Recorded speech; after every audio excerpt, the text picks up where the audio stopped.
More than 30 million people are living with HIV. The AIDS epidemic is increasingly recognized as related to gender-power relations, although little research has focused on HIV-positive women themselves. Globally, women now account for half of all infections. Rising female infection rates signal the onset of a generalized epidemic. In parts of Africa and the Caribbean, young women ages 15 to 24 are up to 6 times more likely to be HIV positive than young men of the same age. Biologically, women are 2 to 8 times more likely than men to contract HIV during vaginal intercourse. Gender inequality and violations of women's rights make women and girls particularly susceptible, leaving them with less control than men over their bodies and their lives. In many cases, HIV-positive women face stigma and exclusion aggravated by their lack of rights. Women's underrepresentation in political processes translates into unequal access to education and health services because male policymakers often do not prioritize women's needs. Unwillingness of medical practitioners to interact with HIV-positive mothers-to-be discourages women from seeking medical assistance, thereby limiting her access to treatment for herself and her baby. The experience of one woman is typical. She stated, "When I became pregnant, I knew I was HIV positive, so I went to the doctor at the AIDS center. He told me that the baby would have AIDS and die, and that I should abort immediately.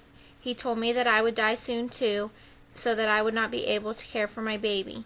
I knew it wasn't true and told him I would not abort. He examined me and told me the fetus was already dead. He told me to get a uterine scrape immediately. I did not believe him. I borrowed money from my parents and went to a private doctor. That doctor told me that the fetus was fine. I took the results of the doctor's examination back to the AIDS center and showed them to the first doctor. He didn't say anything. I never go to the AIDS center now except to pick up my ARVs." In some cultures, people believe that if a man has sex with a virgin woman, he will be cleansed of his infections. Young virgin girls and women are at a higher risk of being raped by men influenced by this common misperception. Women and girls often have less information about HIV and fewer resources to take preventative measures. 80% of young women in low and middle income countries cannot correctly identify ways of preventing HIV transmission. Lack of HIV awareness and knowledge of ways to prevent its transmission is the most important factor accounting for the rising infection rates among young women and girls. Empowering women to protect themselves would address both a humanitarian crisis and a national problem of growing concern. Sexual violence, a widespread and brutal violation of women's rights, exacerbates the risk of transmission. Violence can be both a cause and a consequence of HIV infection. Women in some studies report not obtaining an HIV test, not disclosing test results, or not requesting that their partner be tested, use condoms, or remain faithful because of a fear of being beaten or abandoned by their partner. Violence against women and girls is a significant contributing factor to the transmission of HIV and a feature of life for many positive women.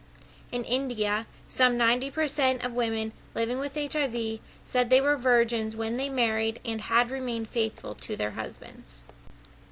The 6th Millennium Development Goal calls for reversing the spread of HIV and AIDS by 2015. To that end, more resources are needed and strategies and programs must be targeted to women in particular. At a UN General Assembly special session in 2001, more than 180 countries agreed that gender equality and women's empowerment are fundamental to reducing girls' and women's vulnerability to HIV and AIDS. HIV and AIDS programs must address the stigma and greater risk of violence that people living with HIV and AIDS experience and work with communities to challenge attitudes, including gender norms that condone it. Agencies need to run hotlines, organize outreach programs, including door-to-door needle distribution for IV drug users, work in men's and women's prisons and pretrial holding facilities, and provide training, support, and advocacy services at orphanages that take HIV-positive children. Good care, support and treatment experiences support safe practices that protect the uninfected from infection.